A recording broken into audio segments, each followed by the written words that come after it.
కరీంనగర్ జిల్లా రామడుగు మండల కేంద్రంలో రహదారిపై నిర్మించిన నూతన బ్రిడ్జిను చొప్పదండి ఎమ్మెల్యే మేడిపల్లి సత్యం ప్రారంభించారు. బ్రిడ్జి నిర్మాణంతో భూమి కోల్పోయిన నిర్వాసితులకు పరిహారాన్ని చెల్లిస్తామన్నారు.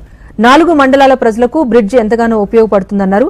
గత ప్రభుత్వ అసమర్థత కారణంగా 10 సంవత్సరాల పాటు ప్రజలు తీవ్ర ఇబ్బందులు పడ్డారని ఎమ్మెల్యే విమర్శించారు.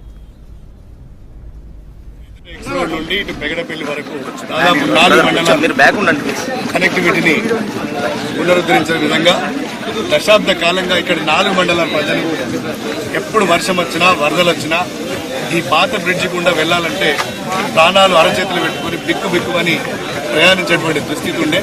ఇలా గత సర్కార్ 10 సంవత్సరాల నుండి ఒక 2 భూ నిర్వాసితులకు పరిహారం చెల్లించడంలో జాప్యం వల్ల ఇలా కాళేశ్వరం ప్రాజెక్టు మీద కానీ అదనపు కాలువకు సంబంధించి కానీ ఇలా వేల కోట్ల పరిహారం ఇచ్చినటువంటి గత సర్కార్ ఇక్కడ 4 మండలాల ప్రజల సౌకర్యార్థం ఏర్పరిచిన 2 నిర్వాసితులకు పరిహారం ఇప్పించడంలో వాళ్ళకు జాప్యం చేసిండ్రు, అన్యాయం చేసిండ్రు.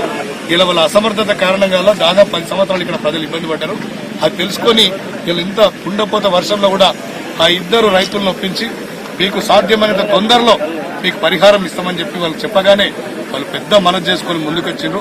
వాళ్ళిద్దరికి కృతజ్ఞతలు ఇస్తున్నాం. ఇలా 4 మండలాలకు సంబంధించి రవాణా కల్పించడంలో ఈ బ్రిడ్జి ఎంతగానో ఉపయోగపడుతుంది. ఇలా చాలా సంతోషంగా ఉంది. వీళ్ళందరికీ ఈ చొప్పదండి నియోజకవర్గంతో పాటు పక్కనున్న ధర్మపురి ప్రాంతానికి కూడా ఈ బ్రిడ్జి ఉపయోగపడుతుంది. ఈ సందర్భంగా నేను